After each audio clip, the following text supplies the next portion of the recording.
I think Mr. Gates and I were taking a while to decide who's right of center and who's left of center. We'll take the seat.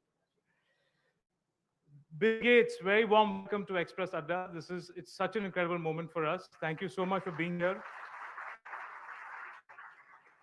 I I have to tell you, I feel I can't help I can't give an original introduction to you except for what I said to you the last time we met, which was just thank you. Thank you for your charity. Thank you for your mind. Thank you for just making the world a better place. I think we're all happier and we're all in a better place because of you. Um, and thank you for your time. It's really rare and difficult to get people like you to do live interviews these days. So thank you so much. I think let's start from where we left off the last time we met, which was exactly 2 years ago in Delhi. The last time we spoke, and the last time we spoke, Mr. Gates, we were celebrating global cooperation. We said that global cooperation, you said that global cooperation is the reason we were able to defeat COVID. The world came together and fought that. 2 years later, global cooperation seems very, very difficult to achieve. Would you agree? I think we're going through a little bit of a period where the U.S. is trying to reconsider its role in global cooperation, and I think the U.S. Eventually will circle back to a slightly more cooperative mode in terms of what it's doing. I would say that forcing others to step up for some of these issues in the long run, is not a bad thing. Okay. And my overwhelming feeling is still one of great optimism because despite the fact that the Ukraine war, the Middle East unrest, those things are creating waves, and resources that should have gone to help the poorest are going into building, more war material, and that's just a net loss for humanity, that we're having to raise these defense budgets and everything like that. And we'll see it pretty vividly. We're about to do a replenishment to raise money for the vaccine fund, which is one of the greatest things the foundation's been involved in. One of the great reasons why so much progress has been made on things like child mortality. So we're going to go through about a 5-year period where the actual funds for the poorest countries will be down. But because of accelerated innovation, and because I do think this will come back around, I still am very optimistic. And it's incredible that you're optimistic. Every crisis, I think the most impossible ones, you have somehow found a way to solving, right? Like we have a problem of carbon dioxide. You founded a company which is able to absorb CO2 from the earth. We have a problem with the most used man-made material in the world is cement, which is extremely polluting, 8% of emissions. You have funded a company which makes green cement. Nuclear energy, you've found a way to do it safely. How do you remain optimistic? Because we are still headed towards a 2 degrees Celsius increase, right? How do you? Well, if you look at the progress of how many people do natural disasters kill, the scientists are arguing a little bit about how much climate change will raise frequency and intensity of storms. And, let's say that comes out negative, that there's some increase in frequency and some in intensity. It's less clear than you think.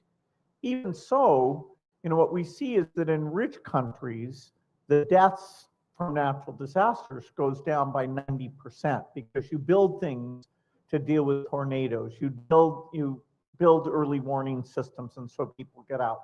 And so the fundamental goal that we still have is to grow the economy and accelerate innovation. That will mean that even as climate makes things more difficult, particularly for poor countries near the equator, the overall human condition is improving a lot. We won't achieve the 1.5 degrees.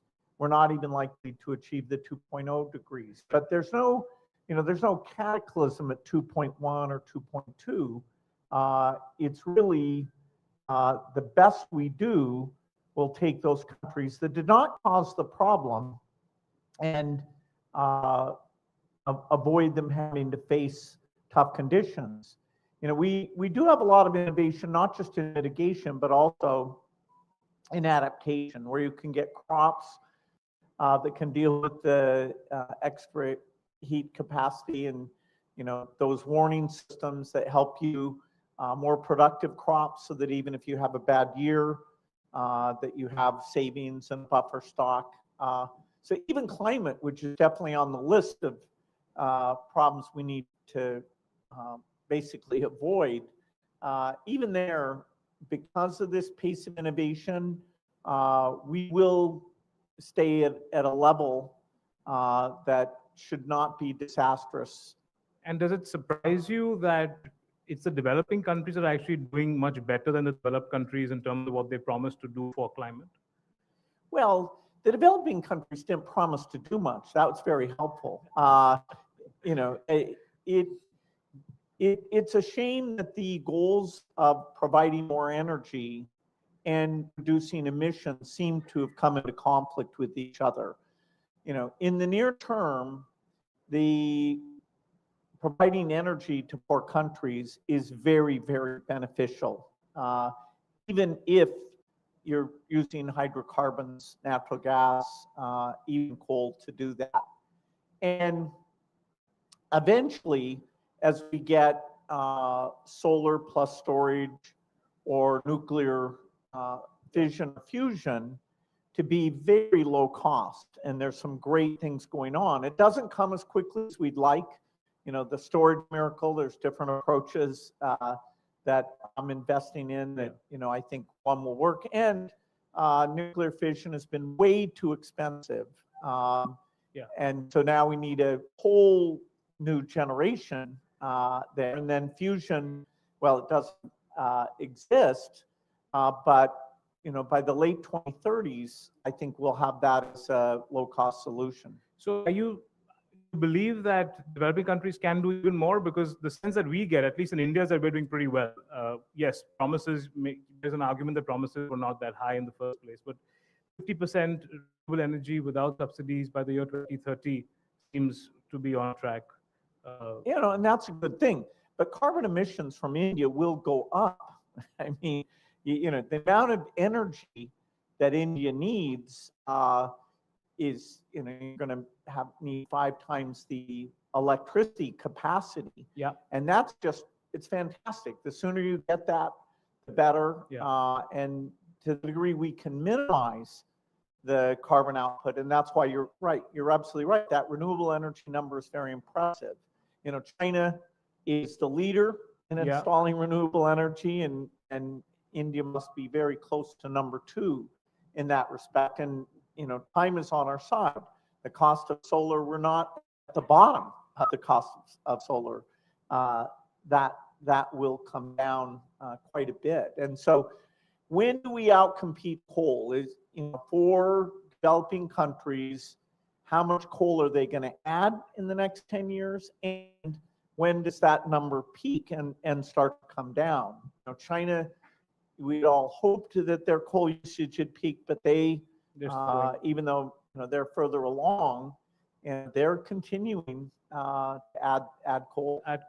But we keep hearing about China and all the advancements they're doing with, you know, with all kinds of green energy and just everything. EVs, we keep talking about. Can you tell us a little bit about what is happening in China that we should be looking at or learning from, or from? China's been able to develop deep research by having very strong universities, and that's, you know, happening in India. In some areas, you know, electronics, batteries, you know, solar generation, you know, China's out in front. It's hard to be out in front.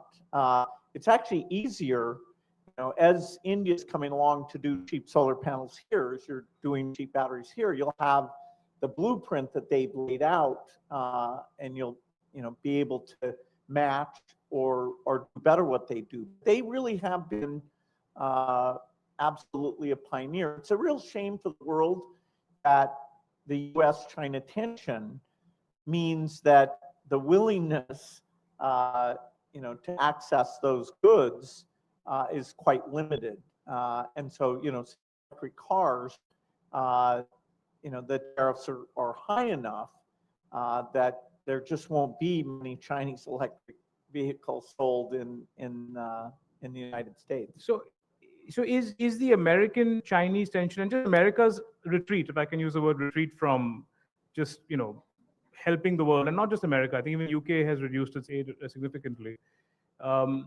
Do you feel a lot of pressure, or do you feel more motivated to kind of do even more than you have been doing?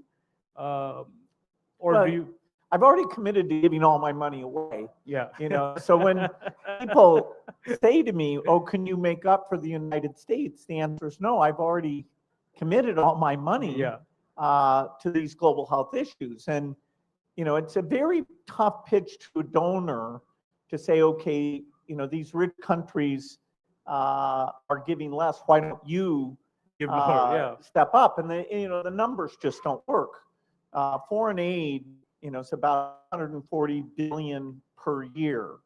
And if you take philanthropy and say how much philanthropy flows from rich countries to developing countries, it's not even 10% of that. And a reasonable percentage of that actually happens to be our foundation. A lot of philanthropy, which I love all philanthropy, but a lot of philanthropy stays in the country where the fortune was made. And here in India, I understand that there's still all the incredible challenges. Maybe 10 or 15 years, I'll come here and say to Indian philanthropists, "Hey, you should give money to Africa." But No. I've got 10 or 15 years before I can keep a straight face and say that's higher impact. No, I mean, there's obviously a lighter comment, but can you tell us a bit about what you envision as India's role in the world now? I mean, with all that's happened with the developing world's retreat. Well, as I say, I think those aid numbers will go back up. And so I don't take it as a given that, take this UK cut from 0.5 to 0.3. They felt there was acute pressure to raise their defense budget. Right. They still have a commitment to go back and to hit 0.7. And, if you believe like I do that AI is going to increase productivity, increase economic growth, I hope that means that a country like the UK, as they experience those benefits, that they have the budgetary room to go back and say, it's less than 1% of their government budget. And that, when I go to governments, I say, are you willing to spend 1% as a rich country to help the poorest countries in the world? And I don't see any reason why, basic human morality and sympathy has been repealed so that we can't achieve that. When you ask voters, they often think 5 or 10% are going, and you say, okay, what should it be? They say, 2%. You say, okay, that would be, more than a doubling. Let's do it. Partly because they don't know the budget. They actually think that it's very large.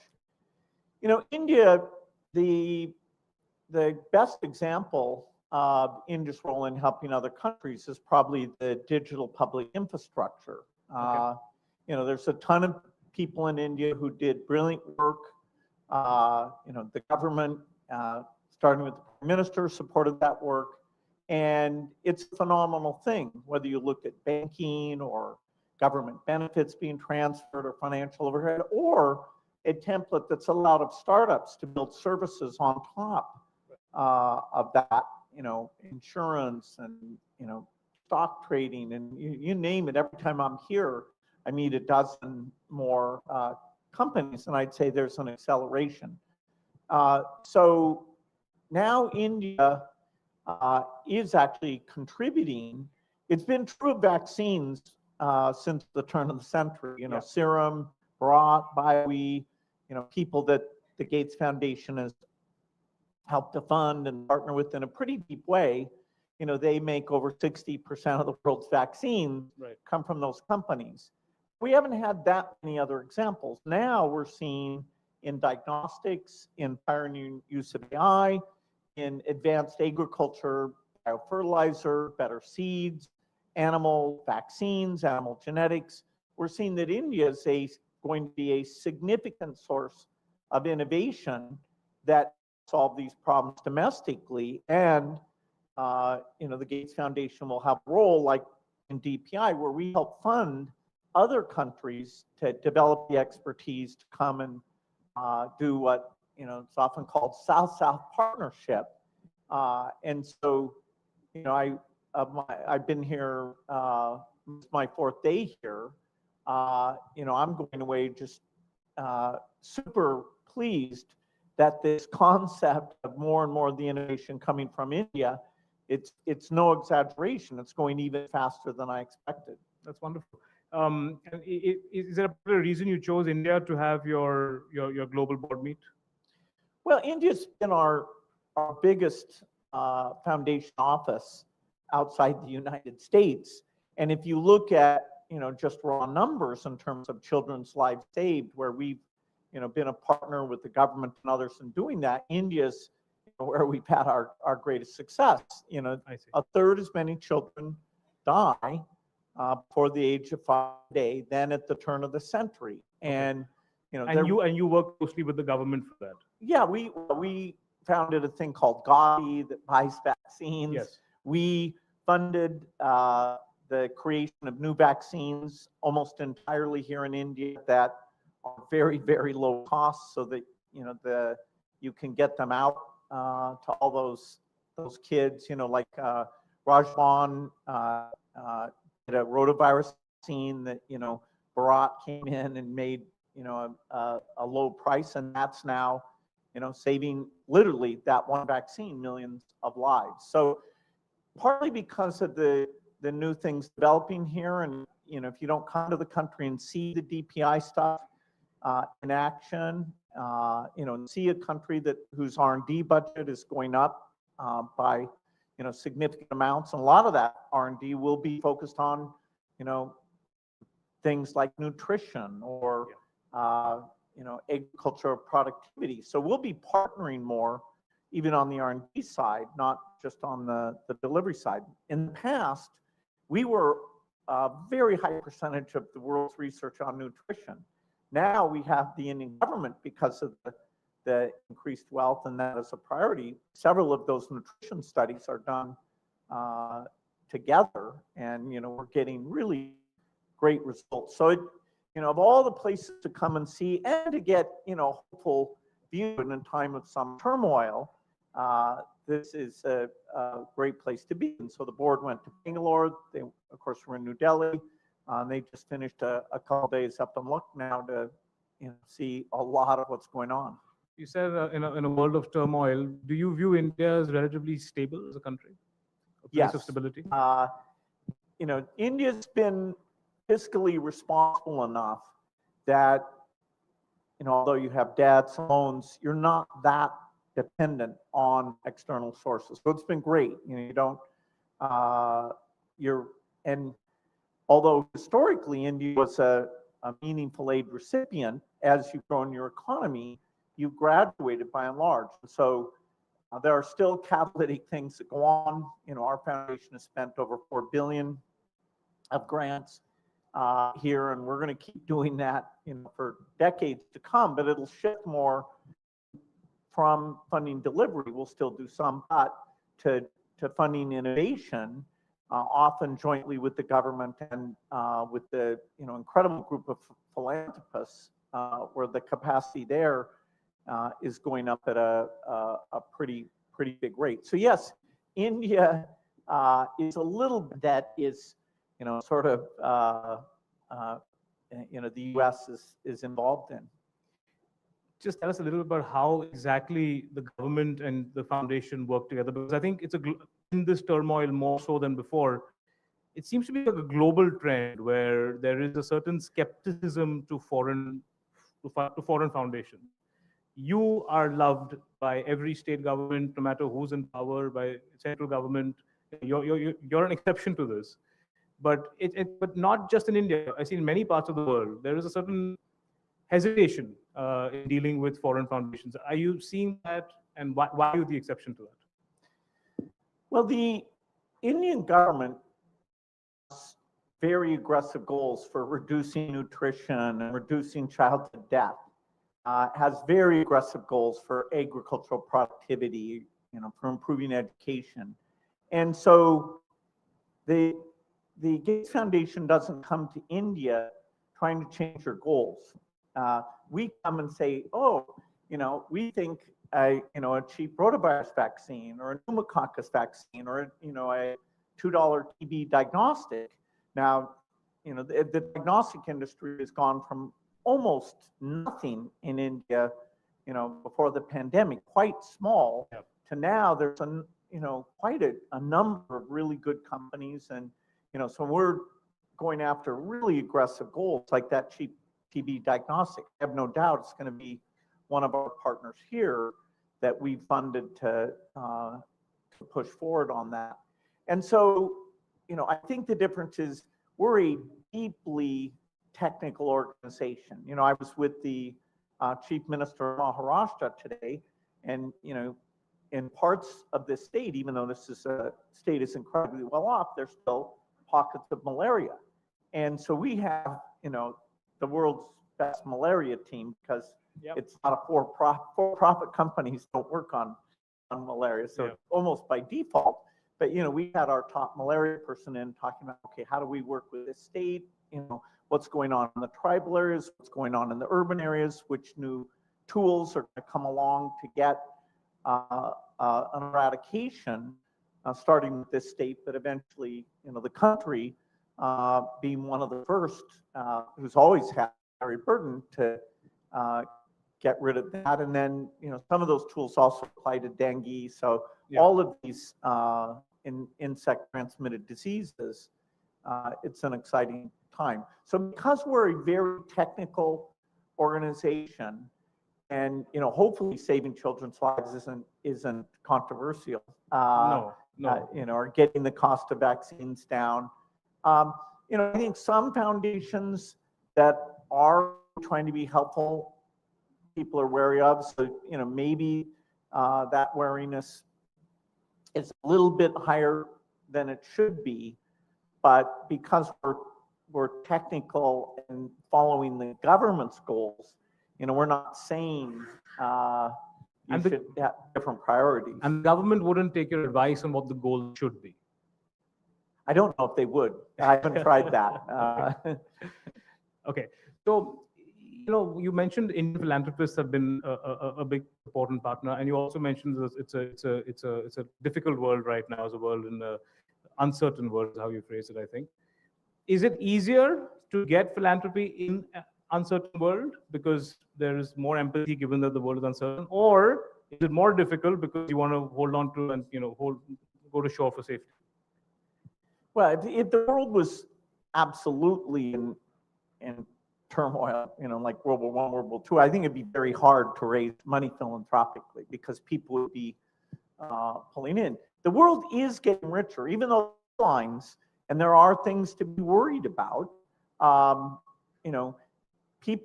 Less children are dying today by a factor of 2. I mean, that's just an incredible thing. People are living longer. Women are being treated better. So it's easy because we're all so headline oriented and we're so focused on the problems. This is a better time to be alive by far. Anybody who says they want to set the clock back, that's an ahistorical view. We've added humans over the last 200 years have doubled the average lifespan. Yeah. The rate of literacy has gone from 5% to 90%. So it's hard for people to step back. Even take a problem like obesity. We now have a class of drugs. It's early days. They're still too expensive, and we need to do things with them. They actually, go off patent, and so, I'll bet some of our partners here in India will make those things very, very broadly available, like was done with vaccines or HIV medicines. And it's hard to overstate, solving that problem even for India, is a big thing, and even more so for the United States. No, so I think my question was more, I think the uncertainty is not just, I mean, today a $1 trillion company doesn't seem big enough. I mean, you're talking, the companies are crossing $1 billion valuation, talking $3 trillion, and it's you just feel like you want to hold on to everything you can for growth. You want to kind of keep. You not get this. You not get this when you talk to philanthropists. I mean, do they always say, okay, I've hit $1 billion, so now I can give half of it, or like, is that feeling of enough coming more than it was earlier? Well, I think the mindset of people who make their money from technology, they a little bit more understand that they're not going to pass the company to their children, Right. And that and some of them think, okay, if they did pass that money to their children, maybe it wouldn't even be the best thing. And so, although there's tons of amazing philanthropists who are not in the tech sector, Right. part of the reason it's grown so much is that the basic expectation in the tech sector is pretty high. Okay. Azim Premji, has been unbelievably generous, and I think everyone that falls into line and does that, it helps, sort of set the norm, Right. for Yeah. other people. So that's beats on a Okay. a big climb, and the people are more strategic in their philanthropy. More willing to think, okay, what is the pilot program that maybe the government could scale, or what is the innovation that's missing, Right. that if I funded it, would have a incredibly disproportionate impact. One of the things that's causing uncertainty, and I think generally, fluttering of hearts with business people is AI, which I honestly don't have very original questions, but I've never got good answers to. I'm going to subject to some AI questions, and I think the first one is exactly that: is how nervous should we really be? I mean, in this humanity, the old argument of humanity versus technology, how is that going to play out? Well, this is a deeply, deeply profound advance that at some point will change life, all activities, quite a bit. The revolution that I was taking computing from being very expensive to being essentially free. Right. When I was young, if I heard there was a computer that was available at night, I would go, even break in and try to get access. I mean, computers were just so scarce. Now, the idea that your personal computer only gets used a few hours a day, you're not like, oh, how inefficient Right. that is. Now what we have is intelligence, which is scarce. Brilliant doctors, brilliant engineers, even people to make support phone calls, telesales phone calls. Intelligence is scarce. And through AI, and we have a lot of work to do on liability, but the rate of progress, even on that, which is the toughest issue of all for AI. AIs are able to solve unbelievably complex problems today. Not all of them, but a lot of them are already superhuman. But because they're not perfectly reliable, people are hesitating. Okay, where should we apply these things? I think done properly, this stuff is going to roll out in areas like health and education super rapidly over the next couple of years. And there's a lot of pioneers, some of them I got to meet with today here in India, that are pushing forward in those areas. So whatever the time frame that the capabilities and the reliability is perfected, then you're in a world where inventing drugs, or writing up proposals, or making telesales calls, it's just software. That intelligence will be free. And so you go from a shortage of teachers, a shortage of doctors, having as much doctor expertise as you want, as many brilliant tutors that are customized and personal and encouraging to your motivation. And that's kind of a, No, that's great, but where will the jobs come from then? but we weren't born to do jobs. I mean, jobs are an artifact of the age that, oh gosh, somebody better be a farmer. Okay, somebody better, drive those trucks around. Right. And so it's actually very hard to imagine this future because the whole system, markets and pricing and how you go about education, all of that is based on creating the human intelligence to provide a broad range of services. And so as you get away from that being a necessary thing, you get a lot more leisure time, and you get almost a philosophical question of, okay, therefore, sense of purpose. The sense of purpose. Yes, and it'll be people who've grown up in that world of no shortage who will have to think through. I think it's hard for anybody, in my case, spent 70 years in the world of shortages. It's hard to reprogram your brain to this change. There are 500 million people under the age of 25 in India who are getting education, who want to get educated, most of them, and will come out looking for jobs. And you believe that AI is not going to come in the way of that?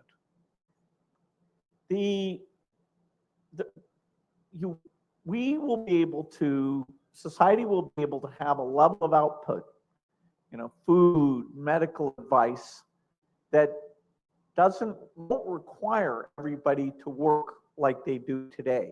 They'll have a choice. I mean, we can say that the machines shouldn't help with certain things. We can combine them to certain areas if we choose to.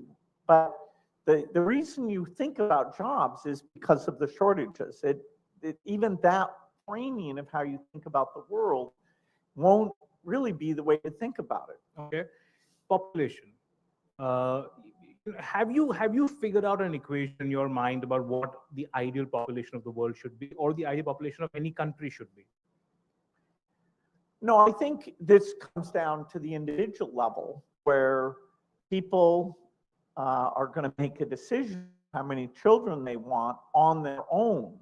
And whenever that's been done on a top-down basis, that's really an invasion of no. But is there a given that emissions go down if population goes down, but then economy doesn't grow if population goes down, and then you kind of encourage immigration, and then at some point that becomes a political issue. So population seems to be something that I don't think we've got a very firm. And your a book that you recommended many years ago, Factfulness, by Hans Rosling, very clearly said that the more education you give, the less the population. I mean, right. So the issue of population will not be one of planetary capacity. We will, through innovation, we will have a population way, way below the maximum planetary capacity. So, that's not the thing that will determine population. It'll be determined by choices that people make.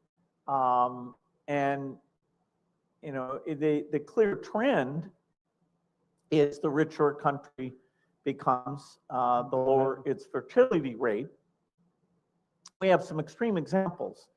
South Korea's got a very low fertility rate. Even China, the drop in population, they are less population. Even India's growth isn't that large. There are parts of India where you have population shrinkage, more in the south generally, and then in the north. So you do grow, but the growth rate is really, really tiny. Yeah. The U.S. is kind of a special case because the level of immigration, illegal and legal immigration, plays a big role in the fact that at least the current projection is that the U.S. won't shrink over the next 50 years. But immigration, you have to have a crystal ball for immigration to stay with that prediction. So there's no ideal number in your mind as a percentage, or you're saying whatever happens, the world will absorb. Yeah, no, I don't think I have a role to play in. No, not role to play. Okay, so, okay, but I get your point. That's not population isn't a central concern right now. And the Gates Foundation, we do a lot in contraception, and so that if a family chooses to space their births or limit the number of births they have, we make sure that those tools are available. So we're reducing the cost of various contraception things, but all available for voluntary use. I'll ask one last question around AI, and then we'll move on to hopefully a fun game. Is India doing AI right? Or rather, how should India be doing AI right? I think India is doing AI correctly. A lot of India's use of AI will be applying AI. Now, the state of the art in terms of these foundational models, so much of it is open source and available, and the techniques are so published that even though a lot of that great work is coming out of the US and China, nobody's really behind. I mean, you can take the latest models, or maybe they're a few months behind on the benchmarks. Those things are out there, and you can take them and say, okay, I'm going to make sure Indian native languages are supported, or when Indian farmers want to talk about their crops, that the quality of the data and the understanding of the local dialect is really good. Or India could take and say, okay, we'll take this AI, and for our defense capabilities, we'll know it. But because it's totally available, it's not like anybody's behind. And so when I talk to people here, although there's some who want to contribute to the foundational pieces, most people are seeing the opportunity to take and apply AI into a particular domain. And this whole, chasing the chips, to try and creating our own fabs here, is that something that we should be investing time and effort in? Well, if India could be competitive, it's not worth subsidizing indefinitely a chip industry. I just don't think that's worthwhile. The U.S. might decide it is simply because if you need chips for some things, you're worried that you really angered everyone else, so they won't give you their chips. Yeah. You might have to think that way, and you've got enough money that you can consider spending on something like that. The reason India should get into chips is that they'll be able to be competitive. And initially, that's not in cutting edge chips, but over time, India always gets up to the very cutting edge. And you believe India can and will have the electricity to do all of this, because AI, I learned from, I think, a friend, I think I saw here, Mr. Patni, that every chat GPT search takes 10 iPhones of battery to give a result. The total additional electricity load of all these AI activities could get as high as 10 to 15% of the world's electricity. So that's not as much as electric cars will use as we electrify that.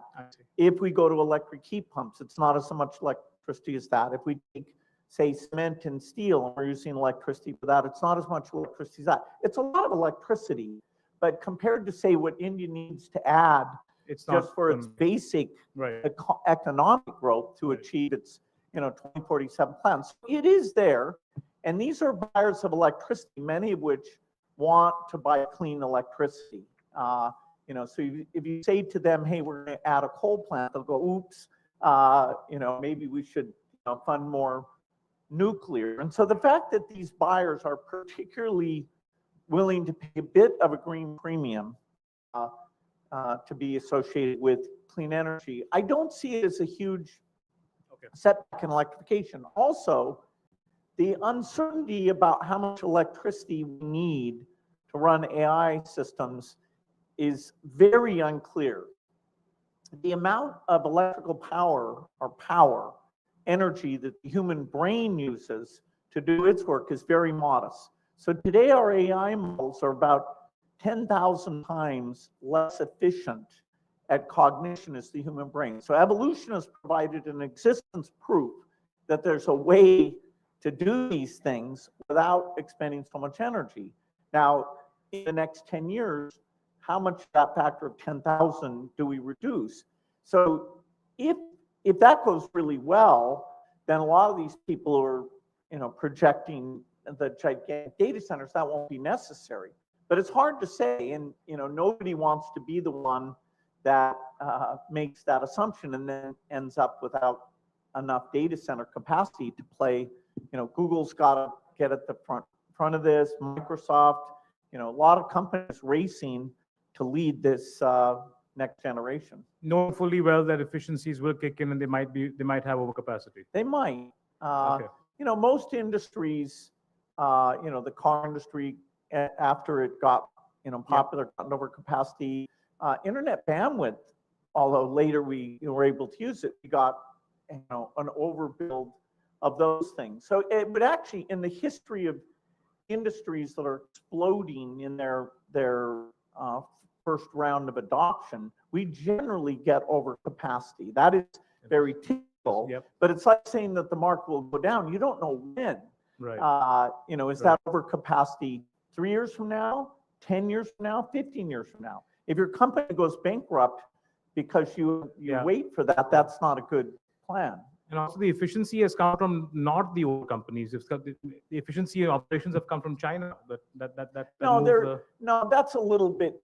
In general, most innovation comes from existing companies with gigantic R&D budgets.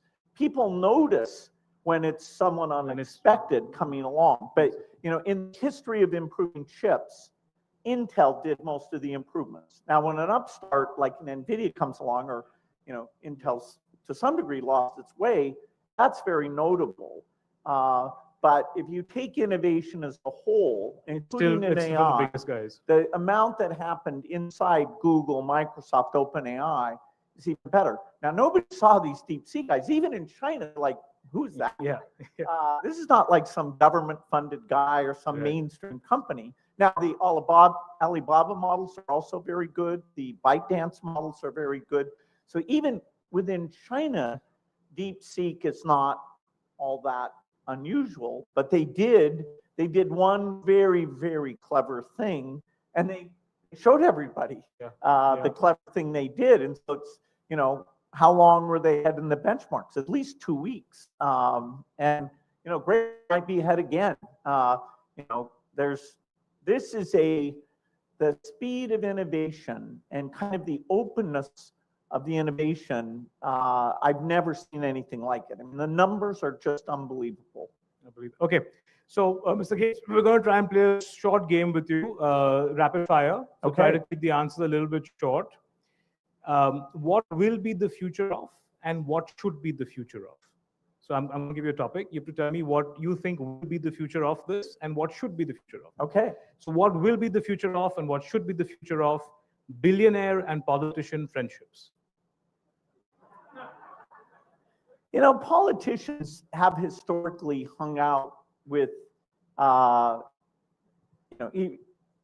Franklin Roosevelt, was a very equity-oriented president, did different things. He hung out with rich people. And he hung out with people who were creating companies and saw problems and things like that. So I don't think there's some sin, there. You can, if you're not careful, you can get, a level of corruption or, misset the priorities of the country. But hearing from business people about what's going to happen and what would let them move faster, that's an important dialogue. When I started Microsoft, I was proud that I had no office in Washington, D.C., and I learned to regret that. That was a mistake. Okay, what will be the future of, and what should be the future of family? I'm not sure that changes all that much. Having kids is a miraculous thing. Having grandkids is a miraculous thing. So I'll tell you why I asked this question, because in your book Source Code, you gave a beautiful story. You said that the best code that you have ever written in your life was the first code that you wrote, and you wrote that code when you were walking. You wandered on a path, a snowy path, and you wrote code in your mind. And that is still date the best code you've ever written. With all the technology now in everybody's hands, it's tougher and tougher to expect children to wander into these stray paths and probably come up with with that kind of code. So how does a parent give children these snowy path moments that happen for you? Well, my parents uh, actually struck a pretty good balance of setting very high expectations and giving me a lot of freedom. In those days in the United States, you could go out to play, and your parents wouldn't necessarily know where you were. You could go out on hikes. Right. Today, I don't know about India, but today in the United States, this concern that if it would be even a little bit unsafe, that you're very protective of your kids. And now I think a recognition that that's probably gone too far, that letting kids hang out with kids, make mistakes, maybe even get themselves in a little bit of a mess. I think I benefited from that. And yeah. Okay. What will be the future of? What should be the future of truth? Well, I was naive in thinking that the arrival of the internet would be the most wonderful day for truth, that you could go and somebody would tell you something that was going on and you could look up and say, no, that's wrong. We looked, here's the court filing, here's the statistics. It was interesting to read Harari's recent book, Nexus, where he says, and I'm sure he's right, that when the printing press was invented, the most popular books were about how to find and kill witches. And so that was the societal use of this, fundamental thing that now we look back on it, we say, yes, the printing press, what a fantastic thing. So the idea that for meaningful periods of time will take an advance and it'll actually go against human interest, I found that fascinating. But until social networking came along and it created a sense of jealousy and concern, I always thought that technology was an unadulterated good. The fact that you could use the word processor or spreadsheet, all that stuff. In those early days, wasn't questioned. In fact, when people would say, they'd say, what's wrong with technology? The answer was that it wasn't getting to all the kids. It was the so-called digital divide, that we needed to have everyone have access. Okay. What will be the future of the relationship between Silicon Valley and Washington, D.C.?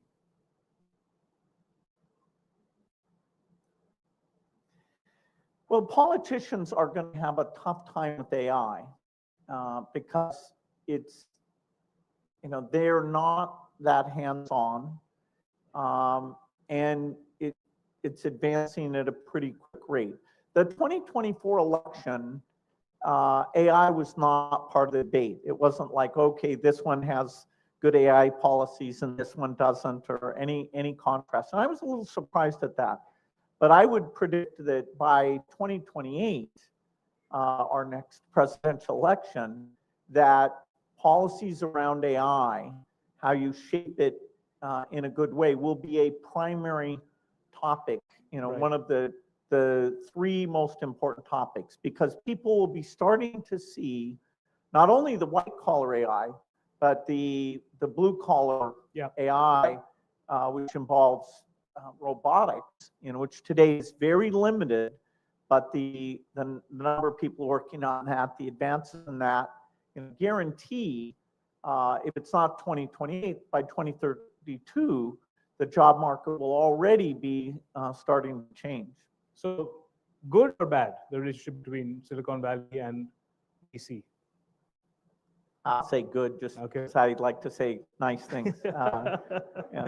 Okay, the future of brand India. Brand India.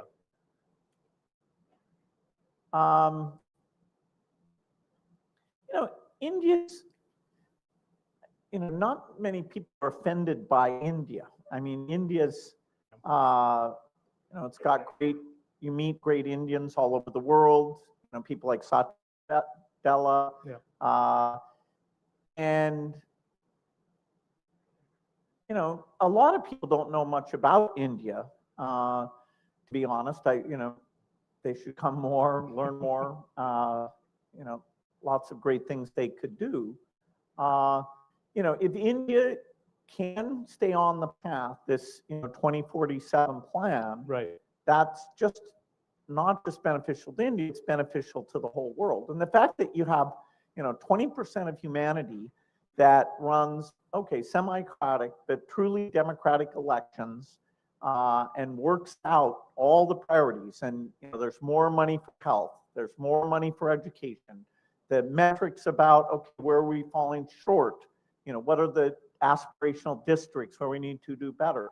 The fact that the competition really is in good governance, not Group A is going to get advantaged over Group B. Yeah. Which if you go back far enough in Indian politics, there was a lot of, Group A is going to be advantaged over Group Sure. B. But as voters, enough voters are voting, hey, is this guy really going to run the country, including things like health, well enough? That's created a very positive dynamic that you're competing in good governance. Did you guys discuss this with you and the Prime Minister? Did you all discuss exactly this when you met him yesterday?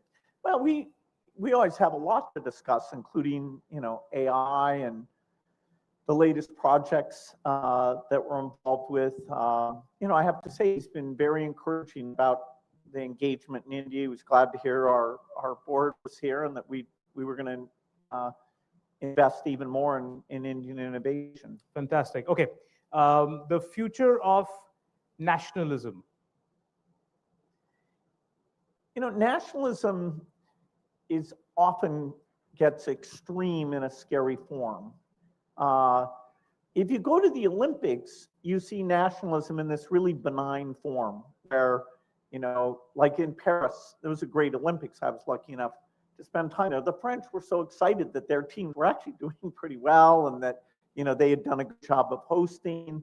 And the whole atmosphere, and it was okay, when people get up and root for the USA thing, it's not really at the expense of other people. And, then you play those national anthems. Some of them are not as good as others, but that's nationalism in a really fine way. Nationalism at its most extreme leads to wars. And, there's no way to destroy value in lives more than wars. In general, we haven't had or two that many wars, although right now, we've got a little bit of an uptick, and it's a horrific thing. So we have to shape nationalism. In Africa, a lot of those countries, it's weird to say, but they don't have enough nationalism. When you say to somebody, are you a citizen of X? They'll say, not really, I'm a member of this tribe. And it's almost like the extreme of Indian politics, where when they go to vote, they're voting for their fellow tribe members, independent of how well they're going to run the primary healthcare system. Sure. No, true. Okay. Social media or big pharma? What's more urgent need or regulation? Well, it's interesting. Social networking, people can say, including me, can say, oh, social networking had all these negative things. But other than maybe banning young kids from using it up to a certain age or having certain protocol that it's not distracting kids in school, other than that, whenever I say to people, okay, striking the balance between not, saying that all vaccines are terrible, which can, cause people to harm themselves, it can be an awful thing. But where do you draw the line between free speech and harmful speech? Now, when you get things like in Myanmar, where you're inciting riots and things like that, and the social networking is part of that, that's clearly over in the negative. You're denying the Holocaust, or you're, saying that vaccines are all bad and terrible, or that, I'm doing something, with tracking people's whereabouts with vaccines. I mean, that's just not helpful. But how exactly you draw that boundary? And we have, over 150 countries that each get to try to do that. I don't know any country that really has this great formula for where you balance. Okay, so I'm getting a few hand signals to the back. So I know we're running out of time. We've got about 5 minutes more, right? 5 minutes, 6 minutes, yeah. Okay, so I'm going to try to get through a few more questions. I'll ask you to keep the answers a little bit shorter. I'll try. Okay, yeah. Your favorite innovation from India that can tackle a global problem? Oh, I have to say DPI. DPI, okay. I mean, cheap vaccines, DPI, that's a hard choice for me. Okay, which country do you see winning the chip wars? Is there one winner and one loser? Well, as of today, Taiwan, in terms of making chip, is the winner. Is there a loser? The US is still where the most advanced chip designs are doing, but it's going to be a pretty global industry because, and you've got to give South Korea credit; they've done pretty well as well. Is there a loser? As long as the chips are flowing freely, if there was a war over Taiwan and all that capacity happened to be destroyed, the entire world would have a wild chip shortage for a period of time. There are some incredible innovations to make chips in a very different way than we do today. Right. And I fund several of those. Those are 5 to 10 years away. But the current machines, there may be much better ways to do that, but that won't help us in the near term. Okay, so we know what excites you about your investment in OpenAI, but is there anything that scares you as a tech investor about your investment in OpenAI? No, I mean, AI in general scares me because mankind's going to have to shape it. And it's a world, that will feel very, very different. So I worry about AI in general, but no, the people at OpenAI have done a good job. I've worked with Sam and Greg and the team there, and they're great. Okay, if democracy was a human being sitting on a desktop using Microsoft XP right now, what do you think its status would be? Democracy shutting down, hibernating, or preparing to upgrade?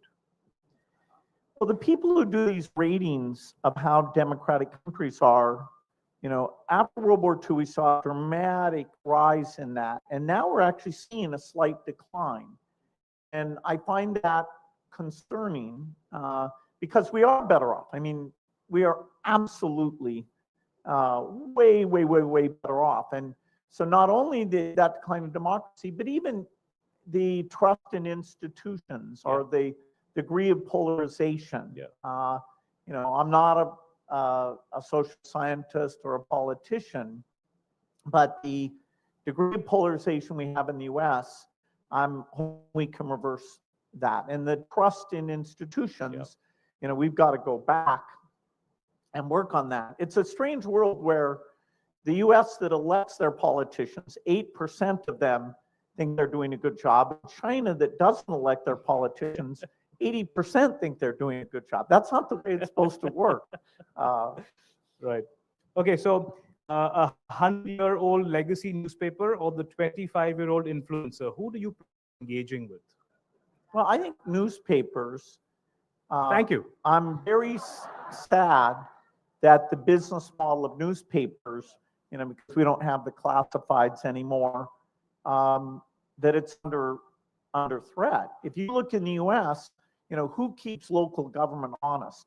It was the newspapers. They did a fantastic job. And the idea that today, we have such a limited number of newspapers that can really do investigative reporting. Even at the national level, it's gone down. And at the local level, it's dramatically gone down. And I don't know how to fill that vacuum. I hope some philanthropists decide that's an area that they work on, because that has played, it's a piece of the democratic system that's necessary.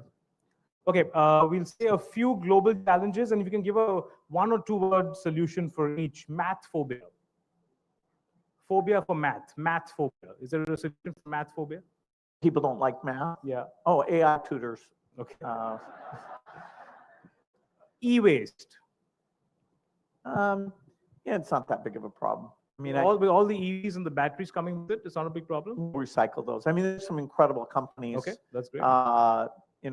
If the lithium and a few of the other things, the cobalt, are valuable enough that there's a couple of techniques. I'm a funder of a company called Redwood. I think it'd be fine. Okay, great. Teacher shortages. AI tutors. Okay. All right.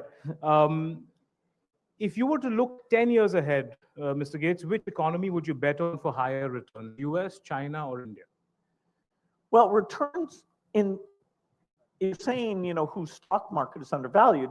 The Indian stock market is already anticipating some of the growth. I think India, it's great to be in a place where the argument is, will the growth be 5% or 10%?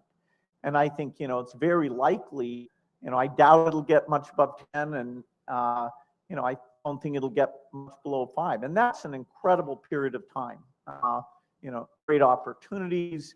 The government will have more money to spend on healthcare and education because of that economic growth. So India's in a great spot. If you're really rich like the United States, you don't get 5% growth rates. We're super happy if we get 2.5%, 3%, and because of AI, we might well achieve that. Awesome. Okay, if you were to diversify a small portion of your portfolio today outside of the US dollar, if you were forced to diversify outside of the dollar, would you choose euro, crypto, gold, or Chinese yuan? I wouldn't choose crypto. That was an easy option. I'm a well-known yes. skeptic of pure mania-driven assets. Gold, it's up at 3,000 an ounce. It's, I missed that run. Okay. So, the euro is not going to go up or down a whole ton. I'm not sure. I mean, I think a basket of equities in general is your best long term. Ideally, a globally balanced basket of equities. Super. Okay. Mr. Gates, thank you so much for your time. I'm getting all kinds of hand signals behind you, so I'm going to stop now. Thank you so much for your time. Thank you. I'm sure I'm not the only one here who's feeling very privileged that we were able to hear. You'll take 2 questions? Do we have time for 2 questions? Okay, just one? Okay. I promise. Naman Pagalia, is he here? And Kunal Shah? Yes? Okay. Can we get back to Kunal first? And then, is Naman here? Okay. Go ahead. Founder of Cred, one of the wonderful financial startup companies that are, yeah. Bill, it was amazing to listen to you. I have a more philosophical question in 2 parts. If energy becomes efficient and wealth is directly correlated to energy in some ways, it's connected to energy in some ways, can we expect the 1,000 trillion net worth of the world happening much faster than it did? It would have happened with AI and energy efficiency. That's one. And what have you felt about the concept of human intelligence or humans after discovering AI? Like, what's your view of humans now after AI has come? Well, I'm a real optimist that either fission or fusion will provide energy at prices well below even today's solar, natural gas, or coal. And it has benefits in that it's constant energy. It's not weather dependent. It can be placed near to wherever the big energy loads are, and so it'll help globally. So the sooner we get to that, the better. People like Shmuel have written about energy and civilization have kind of tracked each other in terms of the advance that takes place. The question about how AI changes our humanity, I find that a important and fascinating question that there isn't that much that's written about. Harari's conclusion is that humanity isn't ready for AI, and we ought to put this thing to the side, work on getting along with each other, and then maybe open Pandora's box. But he's not the only one. There's so many. The guy in charge of AI and Google said the same thing. Sure. No, if I could personally vote, say I had control over how fast AI advances take place, I might choose to slow it down But there's nobody who has that vote. As Mustafa Suleiman Yeah. wrote, the individual incentives, the company incentives, the country incentives make it very difficult to say, wait a minute, let's slow this thing down. So I don't see any prospect that we're going to slow it down. And so then your question, becomes a great question that I hope economists, philosophers, even, people who think about religion, come along and say, okay, this is such a profound change. Let's, think about what value system we retain for this world of excess. Okay, quick last question. There's a brilliant astrophysicist over there, Shravan Hanasoke, works at TIFR. If you can get a mic to quickly, and Shravan, if I can ask you to keep your question short, because Mr. Gill being generous with his time. Thank you for this. It's about climate change, which I am, deeply concerns me. So there are two. There's a little bit of there's a two-part question, but the parts are very similar. The one thing is, it is irreversible. So I know I'm very heartened to hear that you think the 2-degree transition isn't so terrifying, but there's a sense of impending doom, right? I mean, extinctions, the reduction of the biosphere, et cetera, the circulation, the collapse of various circulations are all, there's a critical threshold where that might happen. So that is a problem as we approach 2 degrees Celsius. So I would like to know what you think about that. But as a corollary, what do you see as the end game to remove the baseline carbon dioxide in the atmosphere? I mean, there are all these things that sip. There's just tiny amounts of carbon dioxide. How are we going to decarbonize the atmosphere? Well, there are a variety of techniques for carbon removal, some of which are potentially very, very inexpensive. I mean, today, when I go out, I spend $9 million a year to cancel out my carbon emissions. And that's bought at about $300 a ton.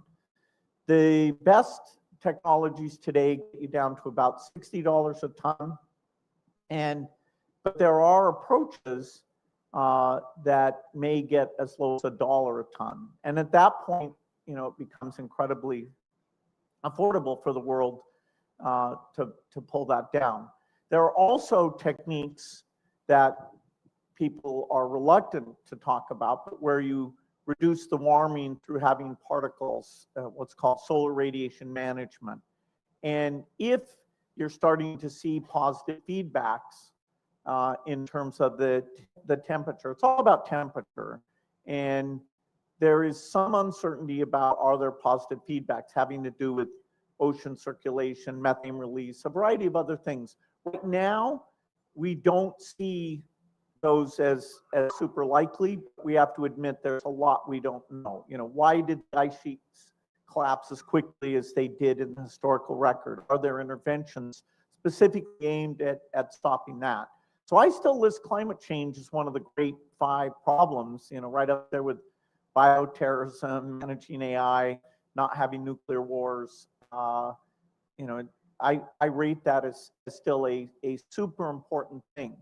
But I don't think in the 2.5 degree regime that the likelihood that we have to deploy SRM is there. I do think we should research that and have it available.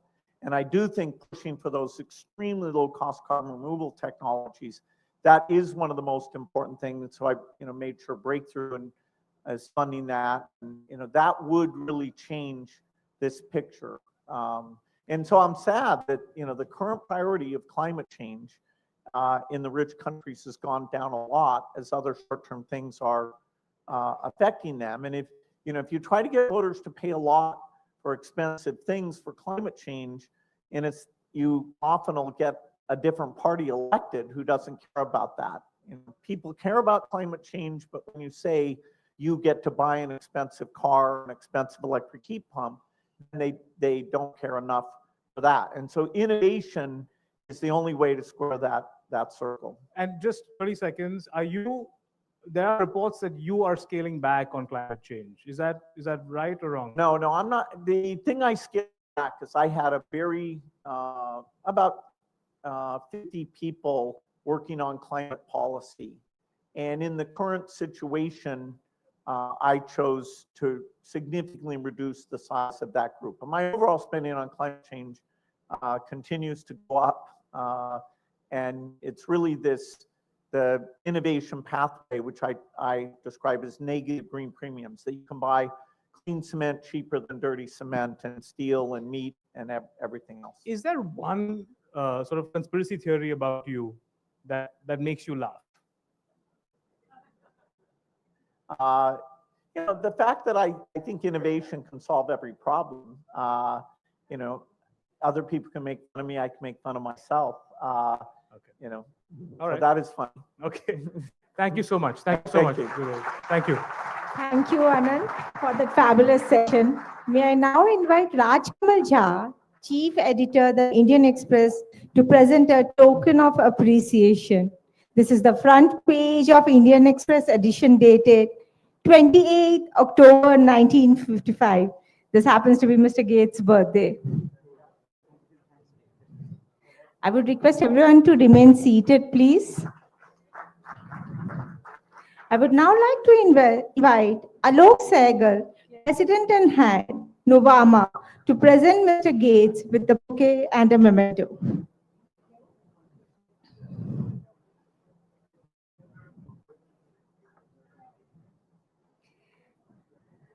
Would now request Mr. Alok Sehgal, Asim Chauhan, Dr. Gurbir Singh, Himanshu Patil, Usha Kakre, Ram Kumar to join on stage for a group photograph.